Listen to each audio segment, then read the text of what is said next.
Denis, I'm so happy that we can invite you tonight and you can be on the stage with us. You know, I've been taking part in rehearsals for this piece. I don't read music. I can't keep up. I need somebody to tell me when to read and when to stop and so on. And I have to say that I'm terribly emotional about it because the music highlights the feelings I had when I wrote my autobiography, first published in 2010, republished now through Kentucky University Press. And the emotions which one encapsulates so that you can go on living your life get opened up when there's this mood music, this music that evokes the emotions behind the words.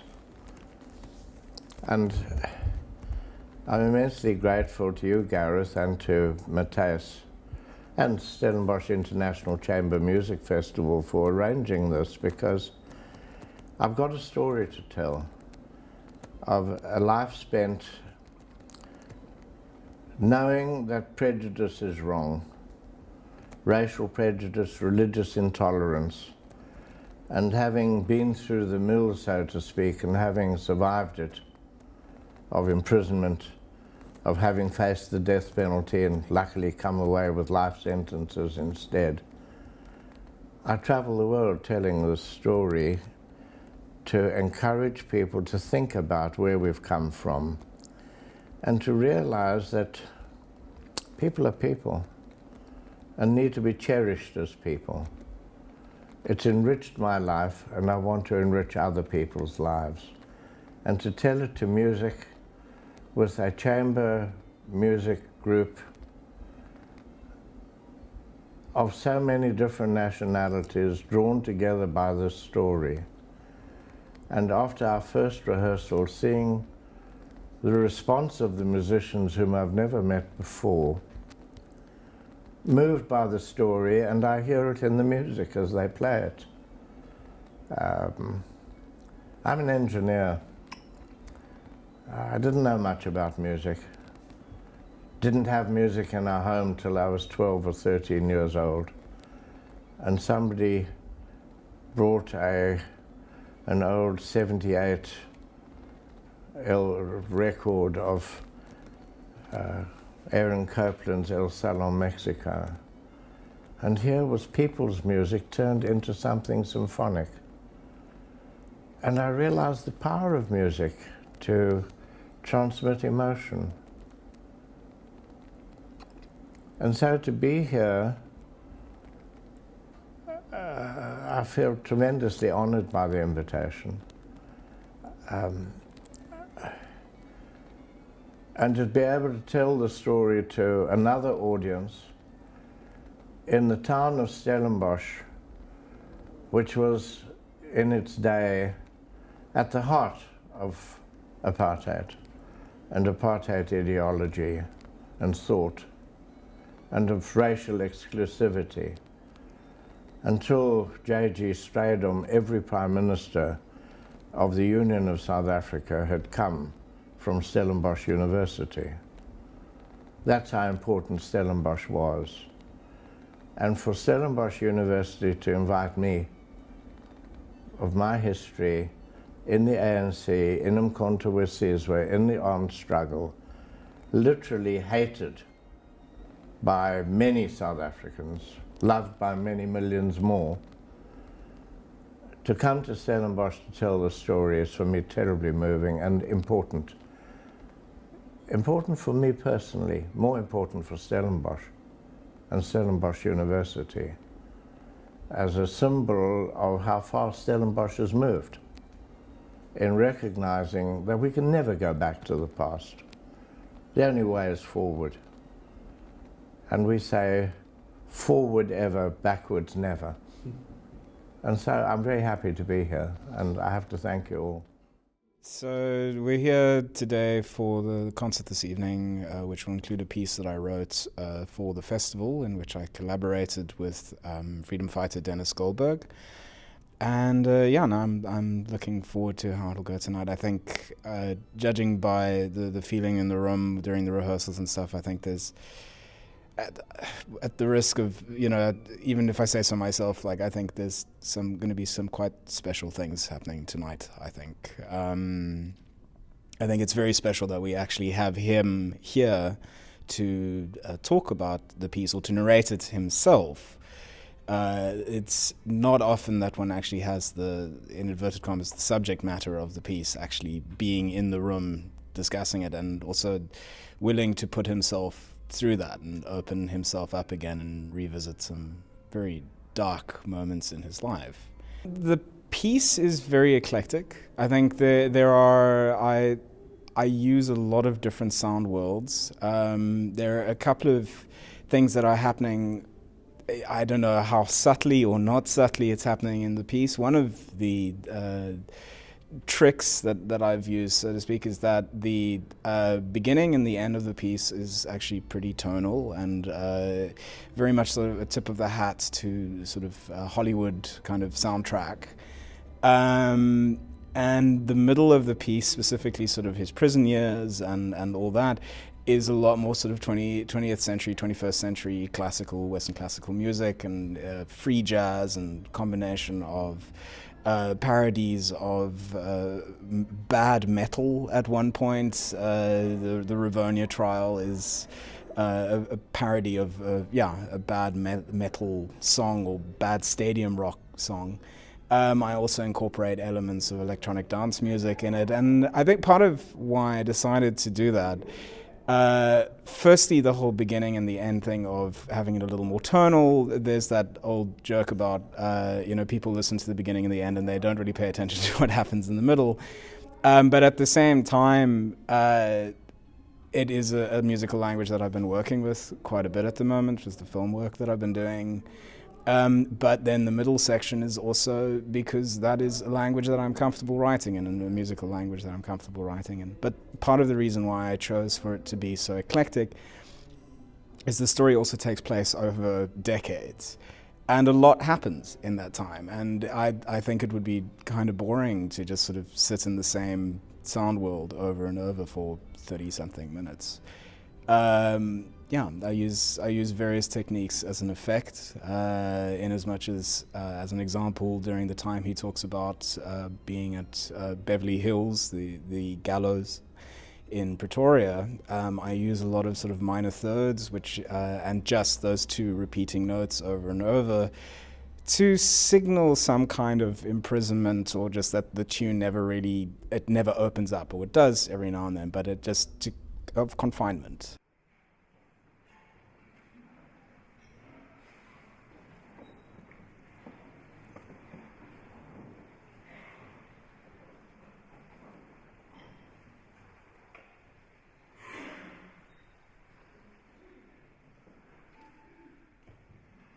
I was sure we wouldn't die in prison.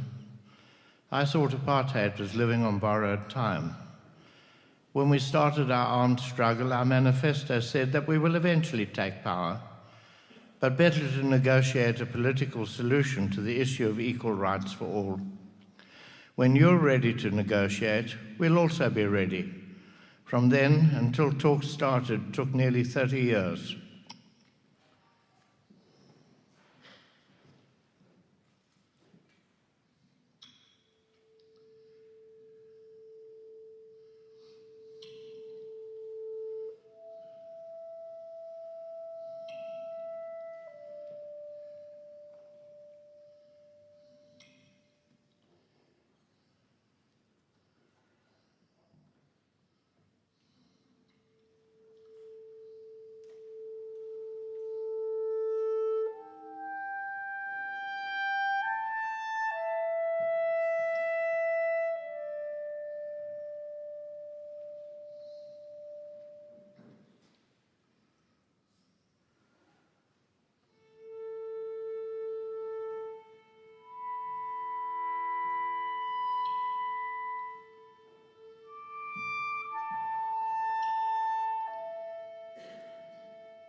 I started school on my 6th birthday, 11th of April 1939. Mum and Dad said I was going to be under attack because they were communists. They were non-racists. We had people of all colours visiting our home, and some of my teachers and classmates were going to pick on me. And also, because that was the 1930s, pre-World War II, anti-Semitism was rife. I would be called Jew boy. They said, just do the best you can at school. You don't have to be top of your class. Just do the best you can. Then nobody can attack you for being a this or a that or the other because of their bias and prejudice. Miss Cook was my first teacher.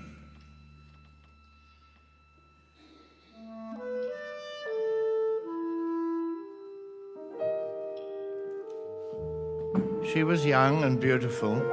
I can still see her page boy haircut and smell her wonderful perfume. Age 6, I fell instantly in love. At morning break, we all went out to the schoolyard for our sandwich and a cup of milk. One day, when we got back inside, Miss Cook was really unhappy. Her golden wristwatch had been stolen from the drawer of her desk. Who took it, she asked. With one voice, 30 kids, 6 years old, cried out, Nolan took it, Miss Cook. Nolan had a hair lip and a cleft palate, and he spoke funny. 6-year-old boys can be terribly cruel. Miss Cook said, how do you know it was Nolan? We saw him, Miss Cook. But how could we have seen him? We were all outside. She cross-examined us, trying to get us to really understand what we were saying. She called me up, and I stood next to her, and she put her arm around me. Being so close to Miss Cook was embarrassing. My face was flaming red, but it was lekker too. She led me to understand that I was blaming Nolan because he was different. Because of his hair lip, we had made him an outcast. We treated him terribly. I'm ashamed of it now. But what a lesson she gave us about prejudice and injustice.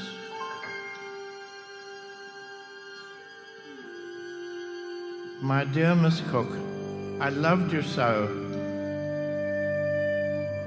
And I think you had a hand in sending me to prison, because I had to uphold this belief that prejudice is wrong.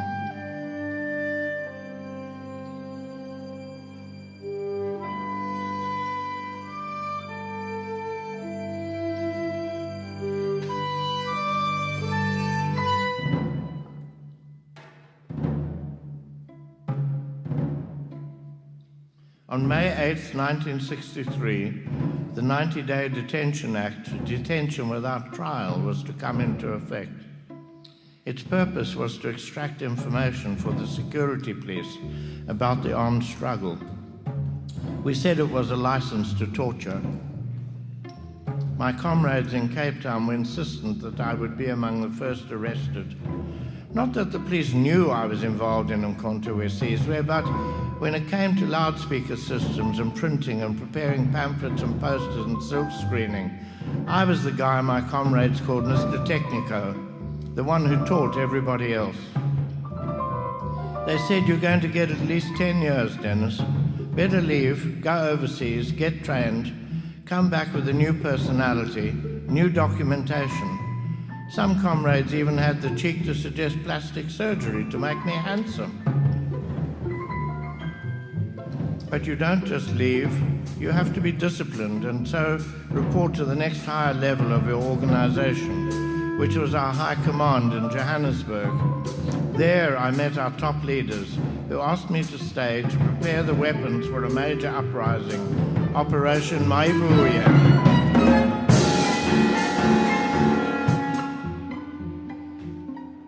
Leaving my wife Esme and the kids was complicated.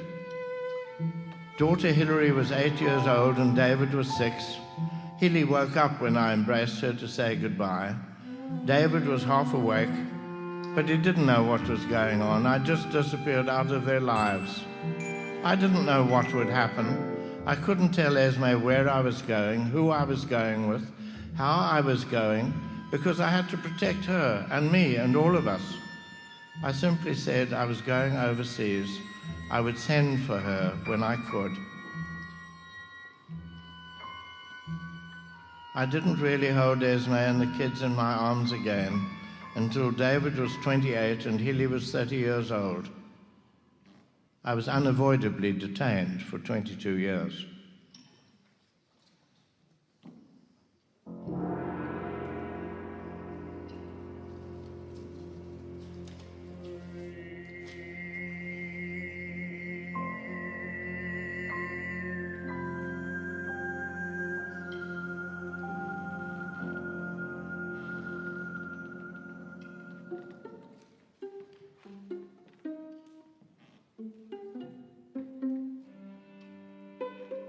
Lux Martin Goodlay was a remarkable young man. He was literate but floated from one menial job to another. He repaired shoes over the weekend while a group of young men gathered around him. He would read them the news and explain it. He was an absolutely natural leader. When we organized the first Mkhonto Wesizwe training camp at Mamre, I was made the camp commander, the comrade commandant. I thought Luxmart should command. He spoke all our languages, and because I couldn't go into a township without sticking out like a sore thumb, he had to be the commander.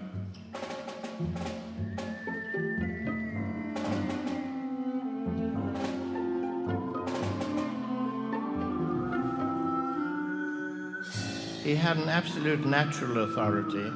He'd never done military training himself, but in no time he had our 30 recruits working as a military unit, absolutely disciplined and enthusiastic. Whatever task they had to do, it was, yes, Sergeant, we'll do it, Sergeant. These young men in later years developed a tremendous reputation in Mkhonto Wesizwe actions and in the ANC as political leaders, and I'm immensely proud of their achievements. But Luxmart played an important role in all our lives.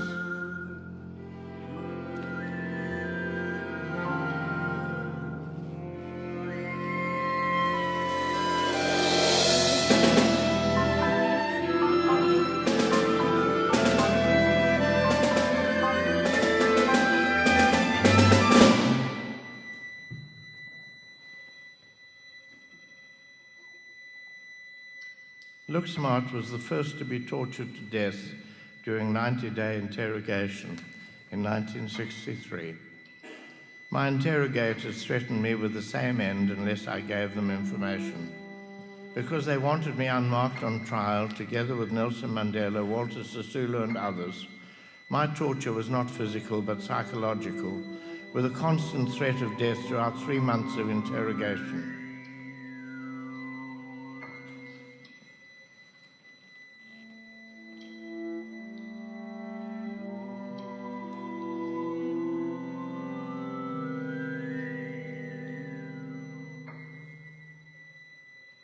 Many years later, in 2013, I was present when Luxmart's remains were exhumed in a cemetery in Mamelodi in Tshwane, as Pretoria is now called.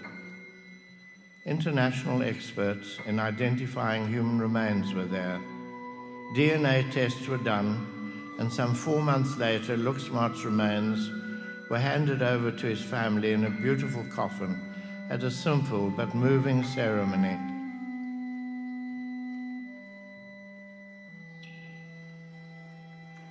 Again, I sat with the family. Luxmart's parents were old and shaken by the experience. His son, who was the spitting image of his tata, was 6 years old when he was murdered. As an adult, he spent 30 years pushing the government to find out what had happened. Closure at last, after 50 years.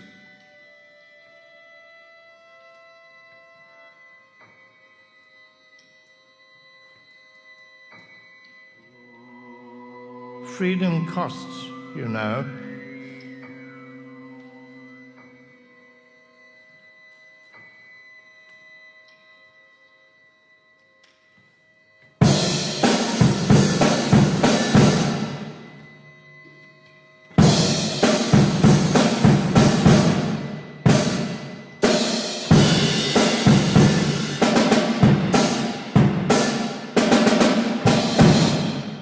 Our 90-day detention came to its end. We were charged under the Sabotage Act, which carried with it the possibility of the death penalty. There were 11 of us on trial, and the hype was incredible. The media in South Africa at the time had been screaming for the death penalty. We were obviously guilty. The government said so. The evidence was there, and they wanted us hanged.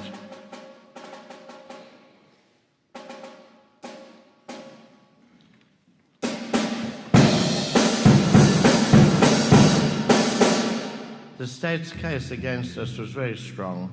They had an advantage because alone in all our laws, if a case could be made, you had to prove your innocence. The idea of innocent until proven guilty was thrown out the window to make it easy for the prosecution.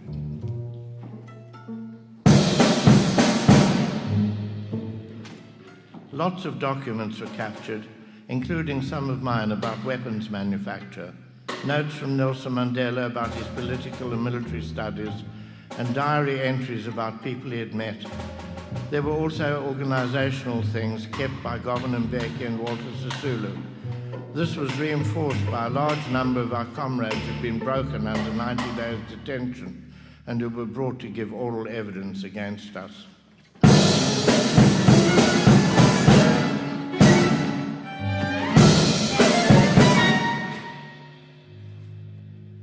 Right from the beginning, we said we were not going to deny the charge of a conspiracy to overthrow the state by force of arms. Our defense had to be political. Apartheid's lack of democracy, its exclusion of the majority of people from the official political life of the country, and its brutality demanded that we overthrow the system. Nelson Mandela opened our defense with a speech from the dock. It lasted for nearly 4 hours, ending with a powerful declaration that all his life he'd fought against white domination and he'd fought against black domination. His ideal, he said, was a society where we could live together, black and white, in peace and harmony, and it was an ideal he hoped to live to see achieved.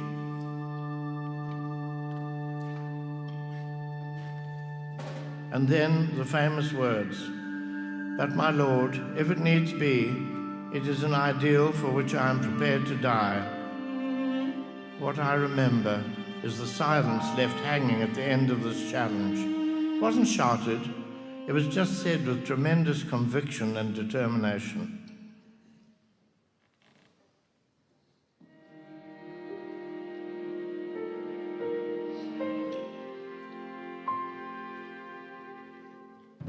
The trial went on, and some of us gave evidence.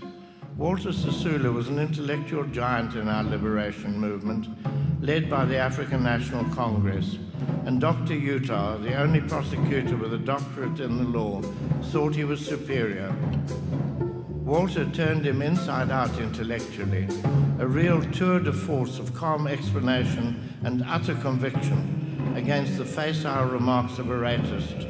Miss Cook would have sorted him out.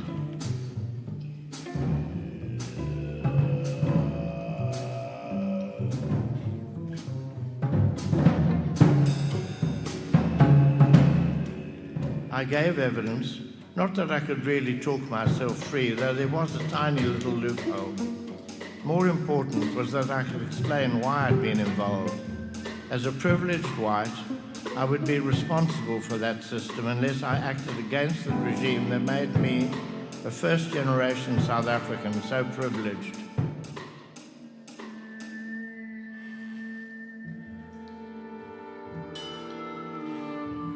At the end of the trial, the judge found us guilty on 4 charges: conspiracy to overthrow the state, a plan to receive an army of invasion, and various other things. In my case, I'd bought another farm for us, and I'd bought a Volkswagen Kombi with beautiful curtains to hide my great leaders. I, a white boy, 30 years old, suit, collar, tie, looking very respectable, could drive them around.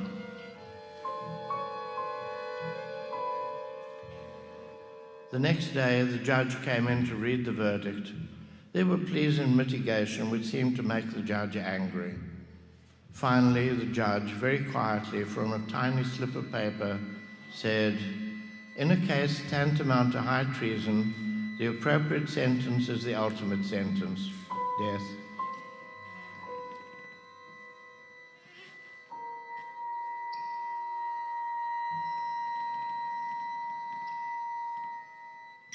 But it wasn't charged as high treason. We were charged under the Sabotage Act.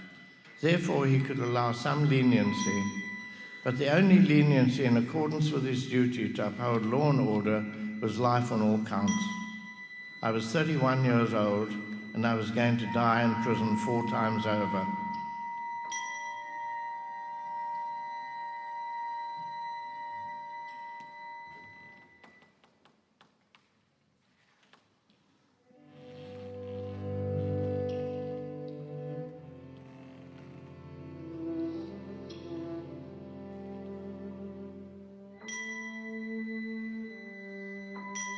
My mother couldn't hear, and she called out, "Dennis, Dennis, what is it?"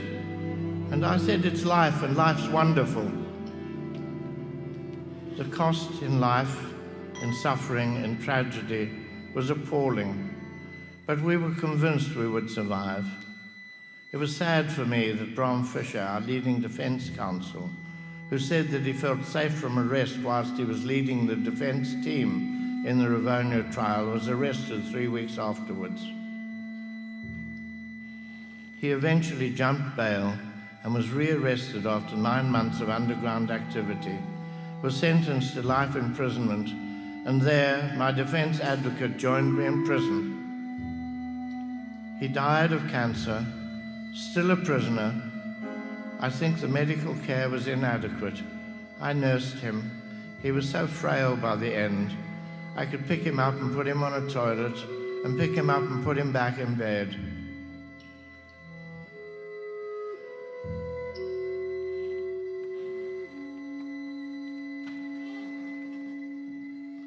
What a tragedy. What a brilliant mind. What a passionate believer in equality and freedom.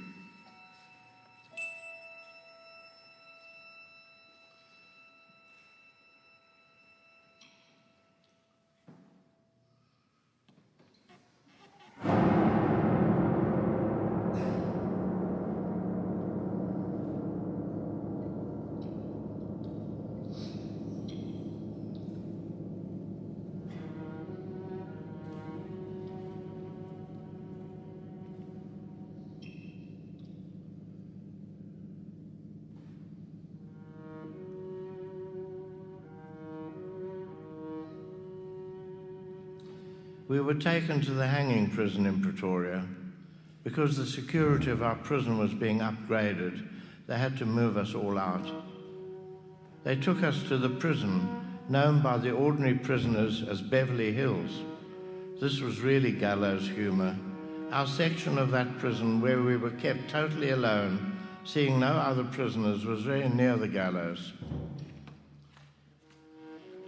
Every week, we would hear the carpenters working on the gallows, testing the trapdoors, and we would stay out of our exercise yard, which was right next to that building. Such a sickening sense of what was coming.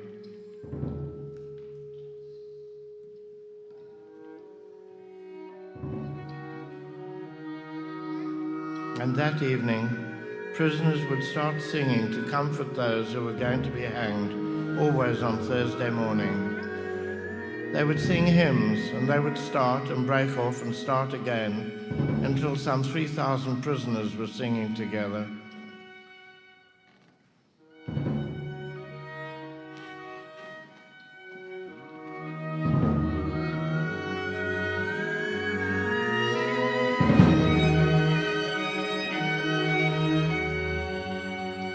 Some of our comrades were on death row. They sang freedom songs, which all eventually joined in. I played the melodies on my recorder. It was the only way we could communicate, through the music. The singing would go on throughout the night, and the next morning we would hear the fall of the trapdoors. Usually 2 or 3 people were hanged every week, and the singing would stop as though a switch had been thrown.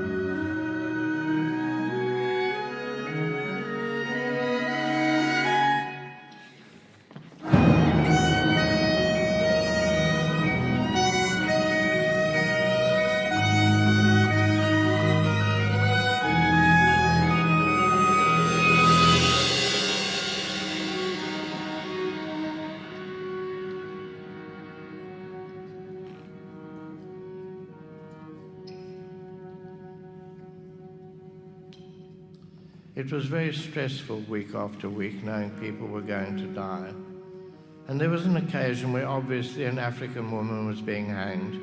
You could hear from her screams, a female voice, and the next day hearing ordinary white criminal prisoners talk about her with such contempt. Contemptuous word for a prisoner, a person who was going to die screaming in fear. And they made jokes about it.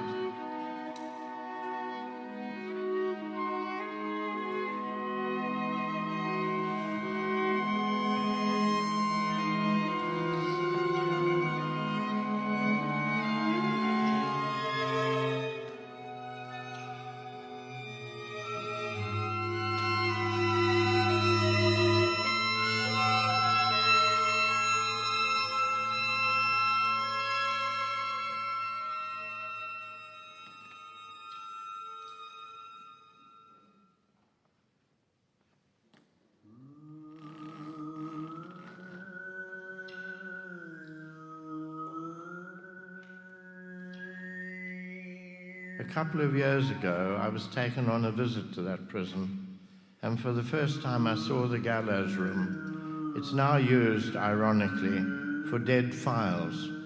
There's no other place to store them.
Burned out, alone, I lie, eat, sleep, body meets calls, all within four walls.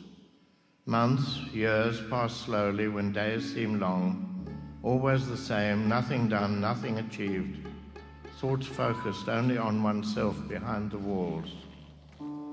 Far off, carried softly on the night wind, a clock strikes the hour. In the morning, the town rumbles. There, outside the walls, people live their lives. Factories siren call their workers. Diesel locomotives shunt and couplings clatter. Cars hoot and machines drone. Their beat, even muffled by the walls, saves me from doubt. But it isn't easy for thoughts to fly when body and mind are in a stall. But on the rising wind, my thoughts become sharp and focused. Take wing, take the right attitude, fly clear over the walls, striving, joining in the contradictions of life out there to build anew and turn my defeat into victory.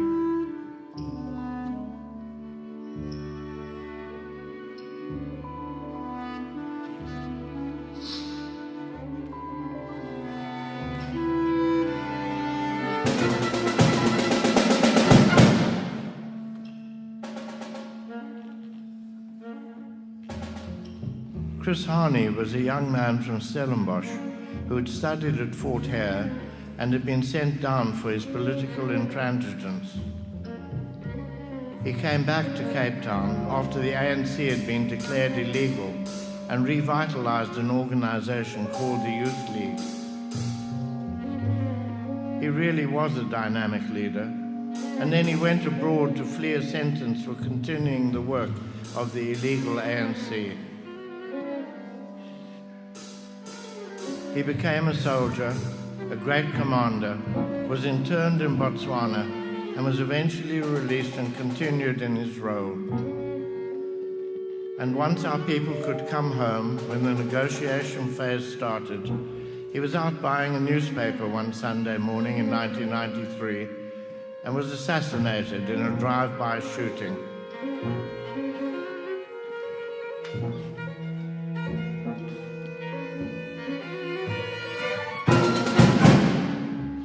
The uproar in the country was enormous.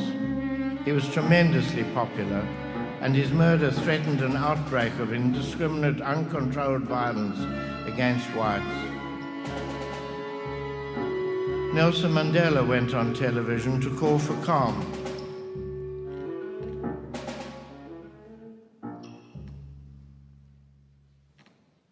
He explained that such violence will leave a bitterness that will take too long to overcome. He said that we could not win a military conflict. The apartheid state with its international backers was far too strong. But we could win at the ballot box. We needed peace. We needed to move on to elections.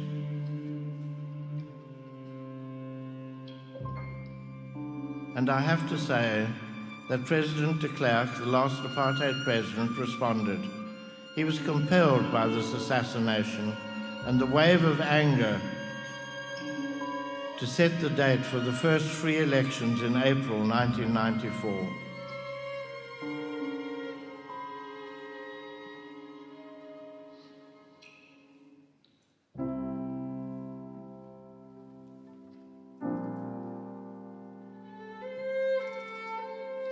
Chris Hani didn't die in vain, but he would have been a very powerful influence had he lived.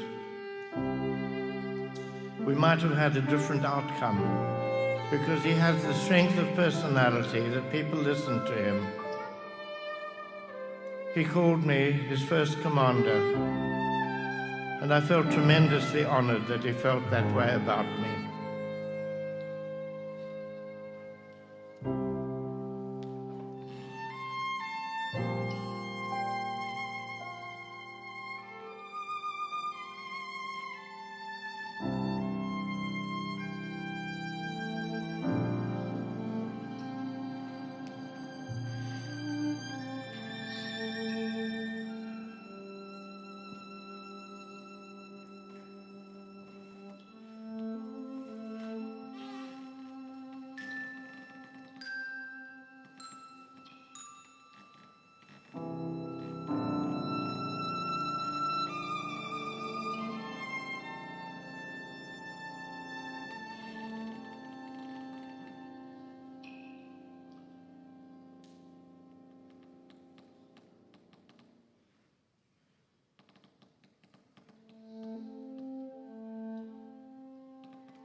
Nelson Mandela had been released.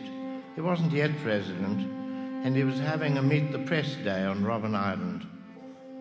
I happened to arrive that morning in Cape Town and was hurried over to the island. It was the first time I'd seen the place, having been imprisoned in Pretoria.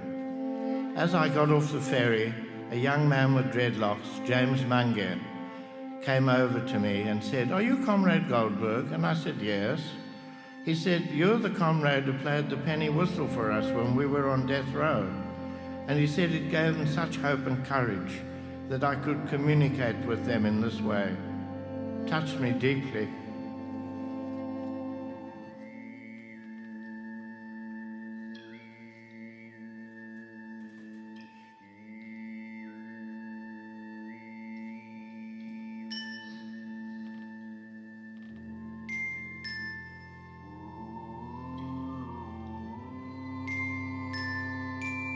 We were shown around the prison, and then we sat in a hall under the portraits of B.J. Forster and Verwoerd and the new Minister of Police and Prisons, Adrian Vlok and F.W. de Klerk. Nelson Mandela was telling stories, and he did what I do. You tell stories about prison, about the absurdity of the petty power wielded by junior officials and senior ones. And to show that you're not broken by the experience, the story always has a little twist in the tale that leaves your audience on an upbeat note and a bit of a laugh. But there were experiences of petty power and people being emotionally traumatized by prison guards.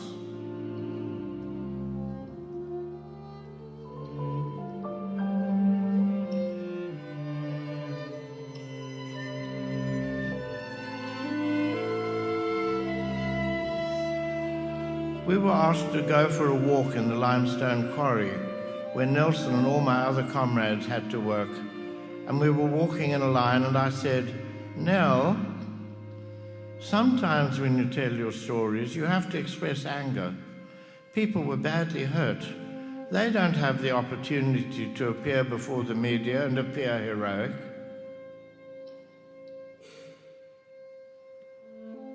And sometimes you need to express anger on their behalf. Not all the time, just some anger. We cannot allow this to happen in the future, this petty exercise of power that does damage to our people." And then all the others chimed in, and they'd not been listening to me. Walter said it was okay, so it was okay. I have to say I always consulted Walter myself, but this time there was a misunderstanding about what I was saying.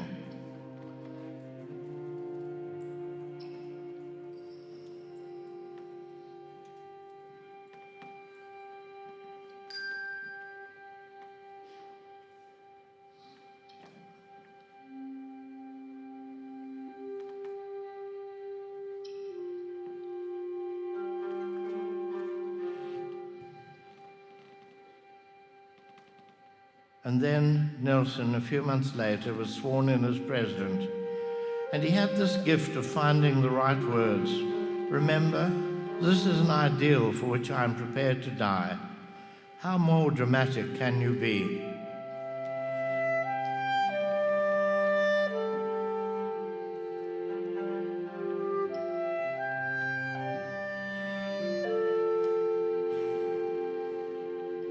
Sworn in as president, he made his speech, in which just about his last words were, "Never, never, and never again shall we allow one to dominate over another as in the past. Let freedom reign."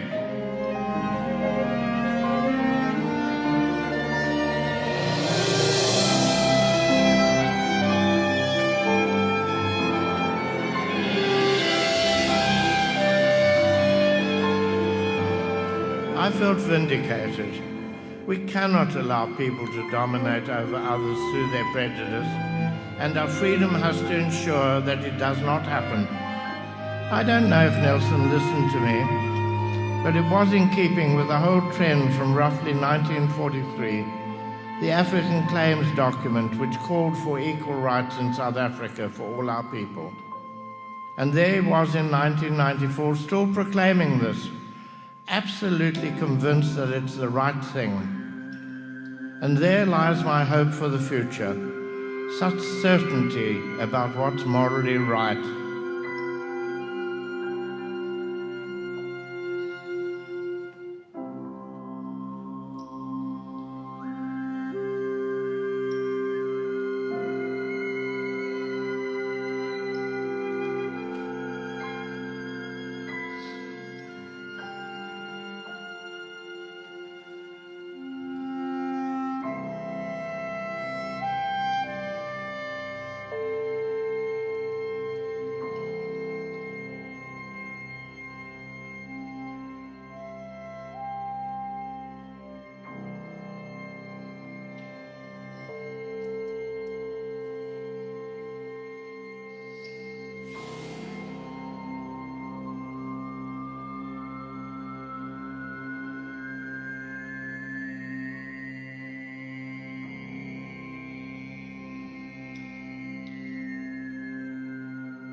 Yeah, I feel incredible. Feel incredible and so blessed and privileged, to be part of this incredible experience.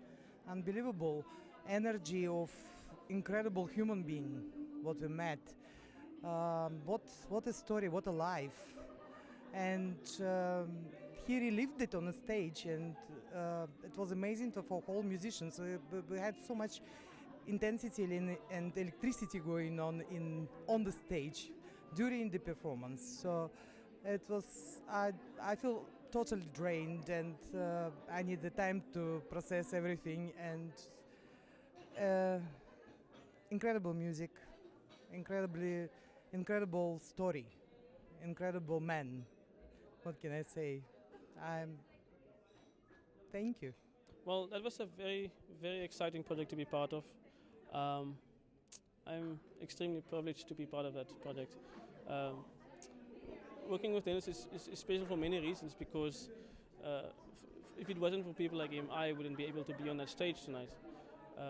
I wouldn't be able to date my white girlfriend. So, and besides that, the music that Matthijs produced from his story was just powerful. And also, the last reason is he went from being someone I read about in Mandela's biography to a real person. That's really special. Yeah.